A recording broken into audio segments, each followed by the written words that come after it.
Sir আমি আমি আমার এরিয়ার মধ্যেই আছি স্যার।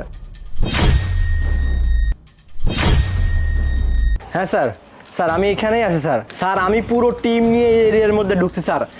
আমার চোখের সামনে থেকে একটি চোরাকার বাড়িও পার হতে পারবে না না না। আমি আপনাকে কি বললাম স্যার? Over sir over. আমি কোনো চোরকে এদিক দিয়ে পার হতে দিব না মানে দিব না। ঠিক আছে স্যার, ওভার। রাখছি রাখছি। স্যার এই যে নেন আপনার ফোন। চোর কোথাকার, পুলিশের ফোন চুরি করে না? স্যার আপনি আমাকে কেন মারলেন? আমি তো ফোন চুরি করিনি। একটা চোর আপনার পকেট থেকে ফোনটা চুরি করছিল আর আমি ওর কাছ থেকে ফোনটা উদ্ধার করে আপনাকে দিছি, কিন্তু আপনি কেন আমাকে চোর মারলেন? চোর কোথাকার, তুই আমাকে কি বোকা পেয়েছিস? হ্যাঁ আমি কি বোকা? আমাকে স্পেশালি এইখানে ইনভাইট করা হয়েছে শুধুমাত্র তোদের মতো চোরকে ধরার জন্য। তুই আমার মোবাইল চুরি করে নিজে সাধু সাজতেছিস। শোন, আমার কাছ থেকে ফোন চুরি করে নিয়ে যাওয়া এতটা সহজ না। আমি নয়ন পুলিশ অফিসার, তোদেরকে একটা একটা করে শায়েস্তা করে ছাড়বো। চুন্নি কোথাকার, আমার সামনে ভালো হচ্ছিস না? স্যার আপনি আমার কথা বিশ্বাস করুন। আপনি বারবার কেন আমাকে দোষারোপ করতেছেন? আমি তো আপনার ফোনটা চুরি করিনি।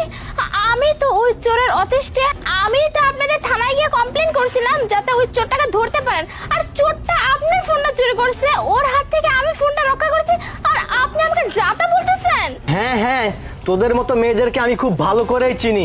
শোন, তুই থানায় গিয়ে কমপ্লেন করছিস, এখন তুই আমার মোবাইল চুরি করে এইটা প্রমাণ করতেছিস যে তুই খুব সাধু, তাই না? কিন্তু না, তোকে আমি ফোন সহ হাতে নাতে ধরেছি। আমার ফোন তোর হাতে কেন গেছে? অতএব তোকে এখন আমার সাথে থানায় যেতে হবে মানে হবে, না হলে কিন্তু তোকে আমি ছাড়বো না। চোর কোথায় আছে কি করে সবকিছু তুই জানিস, কারণ তুই এক নম্বরের চোর। এখন আমার সাথে থানায় যাবি, চল।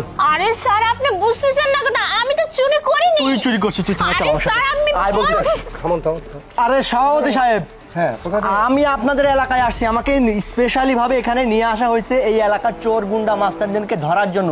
এই এলাকায় আসতে না আসতে আমার ফোন চুরি করে নিয়ে যাচ্ছে এই মেয়েটা। আপনি একবার বুঝতেছেন কি অবস্থা এই এলাকার মধ্যে? আমি এই মেয়েটাকে পাইছি, একে আগে আমি চার্জশিট দাখিল করে উল্টো ঝুলিয়ে পেটাবো, তারপর দেখি স্যার। ঠিক আছে দাঁড়ান, আমি বলি। আমি তো থানার সভাপতি, আর এখানে এই ক্রাইম যে হচ্ছে এটার জন্য আমি কিন্তু ইনভাইট করে আপনাকে আনিয়েছি।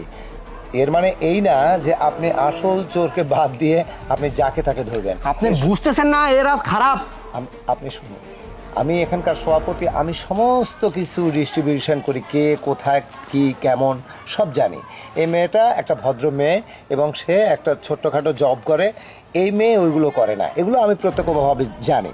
আর যেগুলো ক্রাইম করে সেগুলোকে আমি চিনি। আপনি এক কাজ করুন, আপনি ওনাদেরকে জানেন না